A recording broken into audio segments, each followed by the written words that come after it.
Olá, tudo bem com você? Este é o 6º vídeo da série A Profecia, o que está acontecendo com o nosso planeta. Espero que você esteja gostando dos conteúdos que eu estou apresentando aqui nesta série, que é composta por 11 vídeos. Estamos aí chegando à metade, praticamente, da nossa série aqui.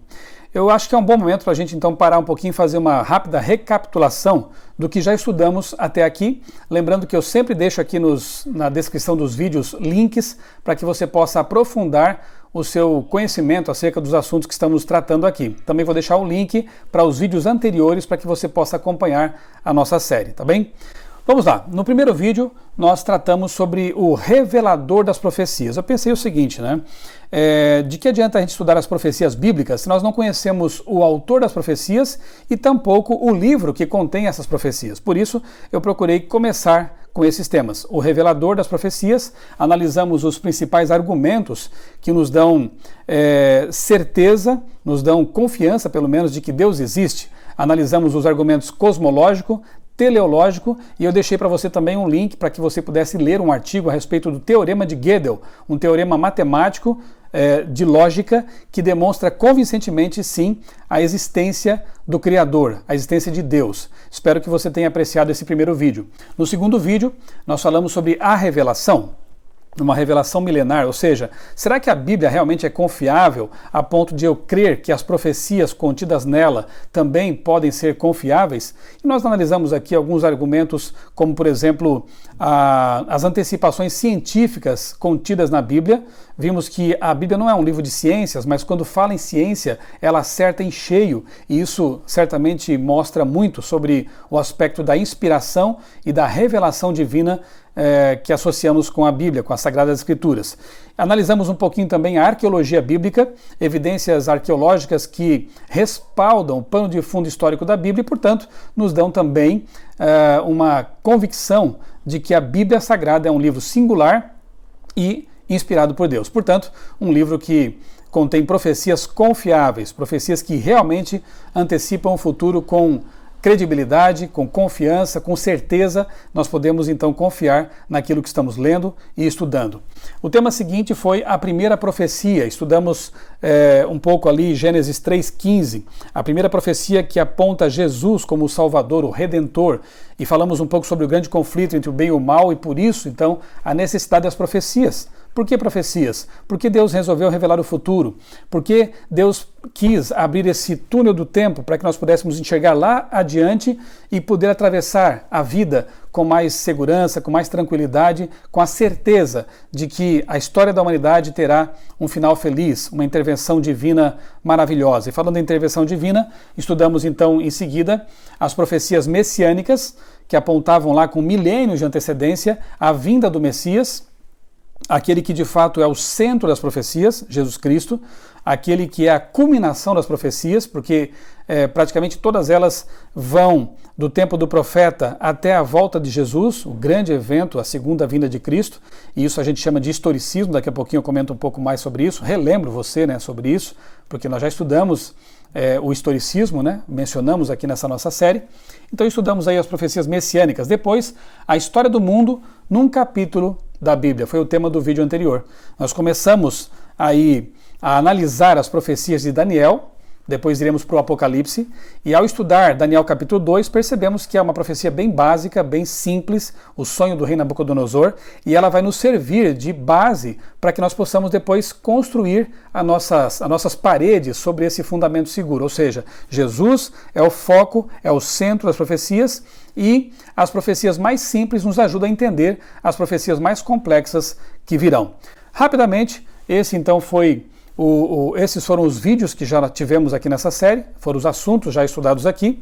Entendo que eles constituem um bom fundamento para avançarmos. Talvez você esteja se perguntando, mas e quanto aos tempos atuais? O que está acontecendo com o nosso mundo, que é o título dessa série? Eu peço um pouquinho de paciência a você, porque nós vamos chegar lá. Nós estamos aqui, como eu disse, construindo o nosso fundamento.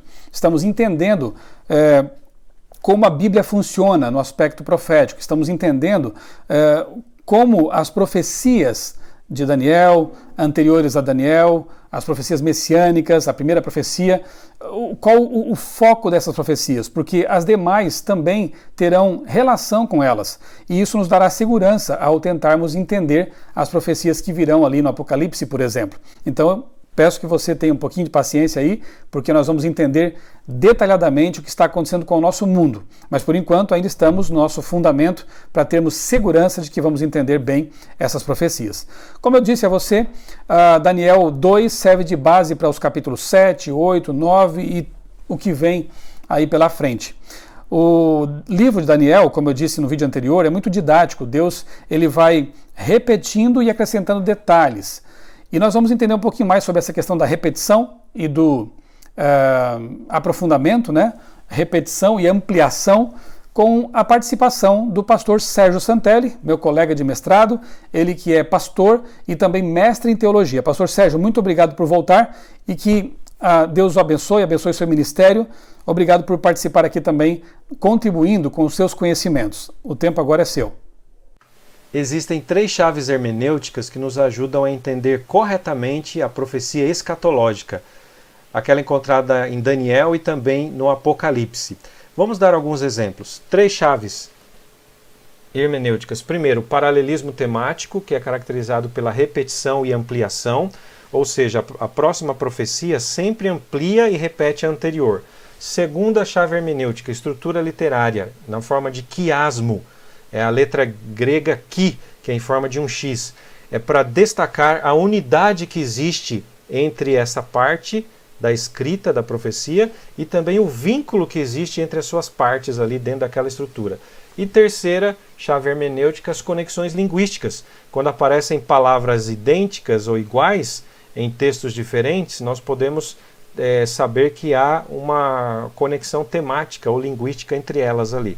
Vamos dar exemplo. Primeiro, sobre paralelismo temático. Daniel 2 fala do sonho do rei Nabucodonosor da estátua.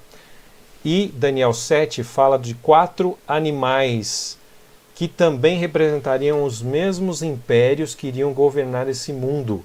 Babilônia, Medopérsia, Grécia e Roma. Porém, em Daniel 7, na visão que Daniel teve, existem detalhes a mais que foram acrescentados. O leão, por exemplo, aparece com asas. O urso tem 3 costelas na sua boca. O leopardo tem 4 cabeças. E o animal terrível e espantoso, além dos 10 chifres, ele tem um chifre pequeno que se levanta no meio dos 10 chifres. Então são todos detalhes a mais que acrescentam na hora de serem interpretados, né? Outro exemplo da estrutura literária em forma de quiasmo. Se nós pegarmos do capítulo 2 até o 7 de Daniel, nós vamos ver que há um quiasmo ali, há uma unidade entre eles. A primeira metade é paralela à segunda metade. Então, se nós pegarmos o capítulo 2, no começo dessa estrutura quiástica, fala sobre os 4 reinos, impérios que iam dominar esse mundo. Foi o sonho da estátua de Nabucodonosor. E se nós pegarmos o final da estrutura, que é o capítulo 7, também fala dos 4 reinos, os 4 animais que Daniel teve visão. Então há um vínculo temático entre eles. E na hora de interpretar o texto, isso é muito importante de se levar em consideração. E o terceiro exemplo são as conexões linguísticas. Se nós pegarmos, por exemplo, o 4º reino, representado pelas pernas de ferro da estátua de Daniel 2, e pegarmos o 4º animal lá na visão de Daniel 7, nós vamos ver que existem palavras idênticas que foram usadas para as duas situações. Por exemplo, o 4º reino será forte, em ambos os casos, de ferro, em ambos os casos, e também fará em pedaços. São conexões linguísticas, demonstrando que há uma conexão, um vínculo na hora de interpretar esse texto. Obrigado, pastor Sérgio Santelli, pela sua participação. Você volta depois no outro vídeo, né? Que Deus continue abençoando a sua vida, o seu ministério e a sua família. Antes de prosseguir aqui nossos estudos mais detalhados sobre Daniel capítulos 7 e 8, eu quero mais uma vez fazer uma indicação de literatura, de livros que podem ajudar você nos seus estudos a respeito desse livro maravilhoso, Daniel. Um deles é este aqui, Uma Nova Era segundo as Profecias de Daniel, do pastor, teólogo e historiador Mervyn Maxwell, um livro muito bom da Casa Publicadora Brasileira, bastante detalhado, com aspectos bem interessantes a respeito das profecias contidas ali, não só profecias, mas da parte histórica também do livro de Daniel. Outro é este aqui, um pequeno livro, mas com uma mensagem bem interessante, 1844, uma explicação simples das principais profecias de Daniel, também da Casa Publicadora Brasileira, escrito por Clifford Goldstein. Atualmente ele é o editor mundial da lição da Escola Sabatina, é um estudioso das profecias, ele tem um background judaico, uma origem judaica, portanto ele analisa as profecias bíblicas da perspectiva, né, de quem conhece a língua hebraica, a cultura hebraica, um livro muito interessante esse aqui. Outro é este aqui, o livro Daniel, uma profecia para o nosso tempo, que foi escrito pelo Dr. Elias Brasil de Souza. Ele é diretor do BRI, que é o nosso Centro Mundial de Estudos, né, o Instituto de Estudos Bíblicos da Sede Mundial da Igreja Adventista do Sétimo Dia, nos Estados Unidos. Eu tive o privilégio de ter sido aluno do Dr. Elias Brasil, no mestrado em Teologia, e é um profundo estudioso da Bíblia, também conhecedor das línguas originais da Bíblia, e nesse livro aqui ele faz uma análise capítulo por capítulo do livro de Daniel. E finalmente quero recomendar este aqui, o livro Os Segredos de Daniel, Sabedoria e Sonhos de um Príncipe no Exílio, de Jacques Doucan. Professor universitário, teólogo renomado, também profundo conhecedor da cultura e das línguas originais da Bíblia, da cultura hebraica, da língua hebraica. Um livro muito inspirador, muito bom. Todos esses aqui, os 4 que eu recomendei a você, são da Casa Publicadora Brasileira. E eu creio que vale a pena o investimento para você tê-los na sua biblioteca e estudar depois juntamente com o livro de Daniel. Vamos lá? Daniel capítulos 7 e 8. Eu vou utilizar para estudar rapidamente esses capítulos essa ilustração que traça aqui um paralelo entre os capítulos 2, 7 e 8. Daqui para frente será muito útil nós percebermos esses paralelos para que, repito, não viajemos, não façamos interpretações equivocadas, como por exemplo, eu vou citar aqui mais uma vez, Daniel capítulo 8, nós vamos ver daqui a pouquinho, apresenta ali um carneiro com 2 chifres. Eu me lembro quando houve lá o atentado às Torres Gêmeas do World Trade Center, pessoas aí, evangélicos, que quando leram esse capítulo aqui, na hora associaram os 2 chifres com as 2 torres e saíram pregando que a profecia de Daniel 8 havia se cumprido, então, com o derrubamento lá das torres, né, o atentado às Torres Gêmeas do World Trade Center. Veja que faz um estudo mais aprofundado e simplesmente prestar atenção e ler aquilo que está escrito. Se você for a Daniel capítulo 8, verso 20, ali o profeta já explica, já resolve o mistério e diz que os 2 chifres ali, o carneiro representa os medos e persas, né? Então essas pessoas, bastaria que elas lessem o capítulo, lessem o texto que estão estudando, para que percebessem realmente que muitas vezes estão ensinando coisas que são inverdades. E ensinar inverdades com respeito à Bíblia é algo muito grave, muito, muito complicado. Vamos lá. Relembrando então o estudo anterior, Daniel interpreta o sonho do rei Nabucodonosor, que em sonho viu uma estátua, uma grande estátua, composta ali por alguns metais, que, segundo o profeta, representam reinos que sucederiam Babilônia. Portanto, Nabucodonosor, cabeça de ouro, Babilônia, que foi lá do ano 605 a 539 a.C., os peitos e braços de prata representam a Medo-Pérsia, o ventre e as coxas de bronze representam a Grécia, as pernas de ferro representam Roma e os pés com aquela mistura estranha, né, imissível, como eu disse no vídeo anterior, barro e ferro, são um reino dividido e curiosamente, a Europa ela surge da fragmentação do Império Romano e, de fato, há países até hoje lá fortes e fracos, tentaram se misturar por casamentos, como vimos no estudo anterior, e não foi possível. Portanto, a Europa seguirá fragmentada até a volta de Jesus. Por mais que vários personagens históricos do passado e até atuais tentaram e tentem unificar a Europa, isso não mais será possível, porque a profecia não vê esse tipo de coisa. Resta apenas a pedra que vem lá do céu, não enviada por mãos humanas, portanto uma intervenção sobrenatural, atingir a estátua nos pés, derrubando os reinos do mundo, estabelecendo o reino eterno, que nós entendemos ser a volta de Jesus. Por sinal, Jesus na Bíblia é apresentado como a pedra, a rocha, o fundamento, né? A pedra angular. Muito bem, Daniel 2 foi isso. Daniel 7 apresenta a mesma sucessão de reinos, e Daniel mesmo interpreta, né, como sendo assim, só que utiliza elementos diferentes, utiliza animais quimeras aqui, né, animais com características misturadas. Você vê claramente que são elementos simbólicos, porque esses animais não existem. Um leão com asas, que claramente está associado com a cabeça de ouro da estátua, Babilônia. Depois aparece um urso com 3 costelas, que derrotou 3 povos para se estabelecer. Esse urso representa os medo-persas. Interessante que a profecia diz que esse urso ele tem um lado maior que o outro, né? Isso vai aparecer de novo mais adiante, mas a gente vê que de fato os persas tinham mais força do que os medos, ok? Depois do urso vem um animal, um leopardo com 4 asas, o que representa velocidade, representa conquistas rápidas, e esse leopardo simboliza, sim, a Grécia. Depois, um animal terrível aparece na história, tem dentes de ferro, curiosamente as pernas, né, são compostas de ferro também, lá da estátua.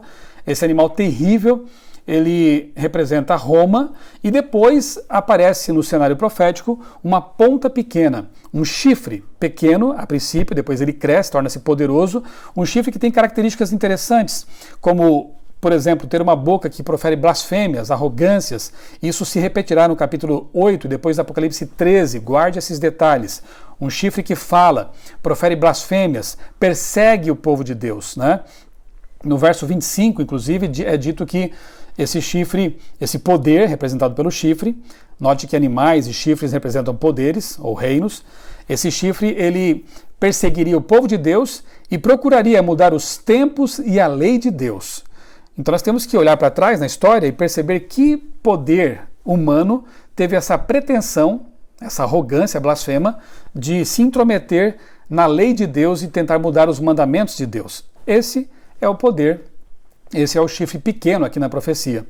No capítulo 8 nós vemos também essa sequência de reinos. Veja como o historicismo é importante. A gente nota aqui que a profecia sempre começa no tempo do profeta e avança ao longo dos séculos e milênios até chegar à volta de Jesus. Como no capítulo 8 Babilônia já havia passado, já havia sido derrotada pelos medo-persas, Daniel começa com a Medo-Pérsia. Então, o carneiro com 2 chifres, que o próprio Daniel, lá no verso 20, afirma ser a Medo-Pérsia, representa esse reino. Ele está ali dominando o pedaço, né, conquistando o território, quando entra em cena então um bode com um chifre notável entre os olhos. Esse bode representa a Grécia, o próprio profeta demonstra isso e a história confirma. A Grécia domina a Medo-Pérsia, né? E esse grande chifre no meio da testa, um bode unicórnio, né, que é um animal estranho, mas esse grande chifre aí é o seu grande rei, ou seja, Alexandre o Grande, que é quebrado no auge da sua força, ou seja, Alexandre morreu muito jovem, né? Alexandre então morre no vigor da juventude e em seu lugar, diz a profecia, surgem 4 chifres. No lugar daquele grande chifre, Alexandre o Grande, surgem 4 chifres. Perfeição da profecia bíblica, porque quando Alexandre morre sem deixar um sucessor, 4 generais dele, Cassandro, Lisímaco, Ptolomeu e Seleuco, dividem o império em 4 partes, exatamente como estava profetizado aqui. E em seguida aparece de novo aquela figura misteriosa chamada de chifre pequeno. Pequeno no começo, porque depois se torna grande, se torna poderoso. E ele persegue o povo de Deus, e aqui inclusive é mencionado um tempo de perseguição. Aliás, um tempo, 2 tempos, metade de um tempo, que dá 3 anos e meio. Aqui nós temos então 3 anos e meio, que multiplicados pela quantidade de dias do ano judaico, dá exatamente 1260 dias. Como são dias proféticos, nós temos então um período de perseguição terrível de 1260 anos. Nós voltaremos a esse período profético mais adiante, tanto aqui em Daniel quanto também em Apocalipse, você vai se recordar disso. 1260 anos de perseguição desse poder chamado aqui de ponta pequena, que no Apocalipse 13 é a besta. É a besta do Apocalipse 13, aquela besta que vem do mar. Nós voltaremos a esse tema depois. Bem, 1260 anos de perseguição. Onde se encaixam esses anos. Os teólogos e estudiosos das profecias de Daniel e Apocalipse entendem que esse período é compreendido entre os anos 538 e 1798. O que aconteceu nesses extremos da profecia, do período profético? Em 538, Justiniano permitiu que a Igreja Romana perseguisse todos aqueles a quem ela chamava de hereges, aqueles que não aceitavam seus dogmas, não aceitavam a paganização da igreja que já começava a acontecer nessa época. Substituição de mandamentos de Deus por mandamentos humanos, adoração de imagens, culto aos mortos e coisas mais que vão por aí. Nós vamos estudar depois mais com mais detalhamento. Então, a partir desse período de 538, começa a haver uma perseguição terrível contra aqueles que não se dobravam à autoridade da igreja. Em 1798, essa mesma igreja sofre uma ferida mortal, um golpe mortal, quando Berthier, um general de Napoleão Bonaparte, prende o líder da igreja, o Papa, e então, aparentemente, a igreja teve ali seu fim decretado. Não aconteceu isso, naturalmente, nós veremos mais adiante, mas esse ano marca 1798, então, o período de supremacia dessa igreja de 1260 anos. São temas muito interessantes, eu creio que merecem inclusive um aprofundamento. Eu vou deixar aqui no link do vídeo 2 palestras explicando em detalhes o capítulo 7 e o capítulo 8 também. Espero que com essa rápida explicação você tenha conseguido se situar aí no assunto. Nós voltaremos no próximo vídeo com a profecia mais longa da história, a profecia mais longa da Bíblia, que é uma retomada de um ponto que no capítulo 8 fica obscuro para Daniel. No verso 14, depois você pode conferir em sua Bíblia, do capítulo 8, verso 14, aparecem ali 2 seres celestiais conversando, e um deles pergunta para o outro: até quando vai durar essa visão em que o santuário será pisado, essa verdade será obscurecida, essa verdade será lançada por terra? E o outro responde para aquele que perguntou: até 2.300 tardes e manhãs, e o santuário será purificado.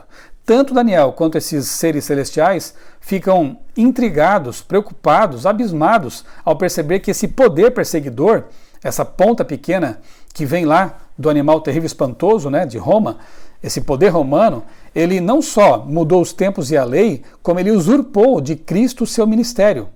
Não que ele tenha roubado literalmente o ministério de Cristo, ninguém pode fazer isso. Jesus está no santuário celestial intercedendo pelos pecadores, sim. Isso está muito claro em vários textos bíblicos, especialmente em Hebreus, o livro de Hebreus, Novo Testamento. Mas esse poder tentou usurpar, ou seja, colocar seres humanos em lugar de Jesus como mediadores, como intercessores. No hebraico, a palavra é tamid, ou seja, o ministério contínuo de Cristo pelos pecadores. E fazer isso é muito grave, porque com isso esse poder humano desvia o foco das pessoas de Cristo, o nosso único e suficiente mediador e salvador, e coloca o olhar das pessoas em seres humanos, em uma estrutura humana, em um sistema humano que pretensamente perdoaria pecados. Isso é muito grave. Tanto é que o profeta fica preocupado com isso. E aí o ponto que não ficou explicado para ele, no capítulo 8, é esse verso 14. 2.300 tardes e manhãs, e essa verdade do santuário, do ministério de Cristo será restaurada? Como assim? Quando esse período termina? Quando começa? No capítulo 9, nós voltaremos a esse tema. Daniel entendeu tudo direitinho aqui no capítulo 8, no capítulo 7, porque é muito simples, Comparando com o capítulo 2, são reinos sucessivos, reinos que se sucedem uns aos outros, e no fim, um poder político-religioso perseguindo o povo de Deus. Ok, mas o que significam esses 2.300 anos, 2.300 tardes e manhãs? Esse é o ponto que ficou em aberto. Daniel vai esperar 1 década pela explicação. Você esperará apenas mais um vídeo, tá bem? Que Deus continue abençoando a sua vida, que Deus continue dando a você o interesse pelas profecias bíblicas que são fantásticas, que nos mostram em que momento estamos vivendo, que nos asseguram que Deus existe, que a Bíblia Sagrada é a sua palavra e que nós podemos confiar nela para nos guiar, para nos conduzir como lâmpada para os nossos pés. Até o próximo vídeo, que Deus abençoe muito a sua vida e também a sua família.